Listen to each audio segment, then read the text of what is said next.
आजकल हर तीसरी महिला को थायराइड की समस्या है और उसमें से भी 90% महिलाओं को हाइपोथायराइडिज्म है, यानी कि थायराइड ग्लैंड प्रॉपर काम नहीं करती।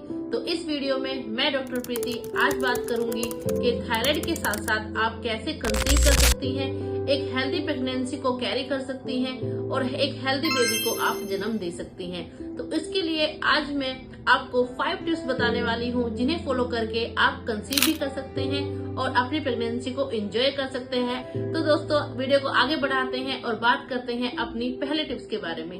तो पहली टिप्स दोस्तों ये है कि जिसको भी थायराइड है और उनकी मेडिसिन चल रही है, चाहे वो एलोपैथिक हो, आयुर्वेदिक हो या होम्योपैथिक भी हो, वो अपनी मेडिसिन एक दिन भी स्किप ना करे। किसी भी योगा, किसी भी डाइट से उसे रिप्लेस करने की कोशिश ना करें। दूसरी टिप ये है दोस्तों कि ये थायराइड की मेडिसिन हमेशा खाली पेट ली जाती है, क्योंकि इसके एब्जॉर्प्शन के लिए खाली पेट होना बहुत ज्यादा जरूरी है। लेकिन कुछ महिलाएं अगर इसे लेने से भूल जाती हैं तो वो क्या करती हैं कि अपनी मेडिसिन नहीं लेती।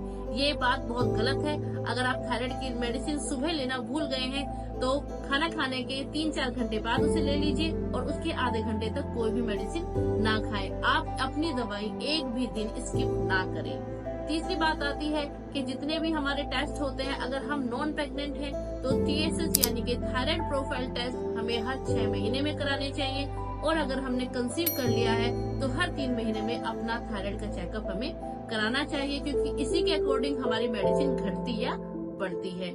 फिर बात करते हैं अपने चौथे टिप्स की। कुछ ऐसी सब्जियां होती हैं जिसे हमें गैस्ट्रोजेंस बोलते हैं, जैसे पत्ता गोभी मत खाओ, फूल गोभी मत खाओ, ब्रोकली मत खाओ। दोस्तों ये सब चीजें उस कंडीशन में आती हैं जब हम इन्हें कच्चा खाते हैं, यानी कि रो खाते हैं और बहुत ज्यादा क्वांटिटी में खाते हैं। अगर हम इन्हें पका के खाते हैं और एक लिमिटेड क्वांटिटी में खाते हैं तो ये हमें कोई नुकसान नहीं कर सकती। तो अपनी डाइट में बिल्कुल बेफिक्र होके जो आपको अच्छा लगता है अपनी प्रेगनेंसी को एंजॉय कीजिए और अपने प्रॉपर चीजें खाइए। फिर बात करते हैं कि शुरू के 11 वीक तक, यानी कि 11 हफ्तों तक बेबी में जो आपका जो बच्चा है उसमें थायराइड ग्लैंड का डेवलपमेंट नहीं होता। वो कम्प्लीटली मदर पे डिपेंड रहता है। मदर का थायराइड जैसे काम करेगा ऐसे ही बेबी का थायराइड भी, उसकी रिक्वायरमेंट उसी से पूरी होंगी। तो शुरुआत में 3 महीने तक अगर आप कंसीव करने जा रही हैं या फिर आपने कंसीव कर लिया है तो आपका थायराइड यानी कि आपका TSH लेवल बिल्कुल नॉर्मल होना चाहिए, क्योंकि ये बच्चे के ब्रेन डेवलपमेंट के लिए बहुत ज्यादा जरूरी है। आशा करती हूँ आपको ये सारे टिप्स और ट्रिक्स अच्छे लगे हों।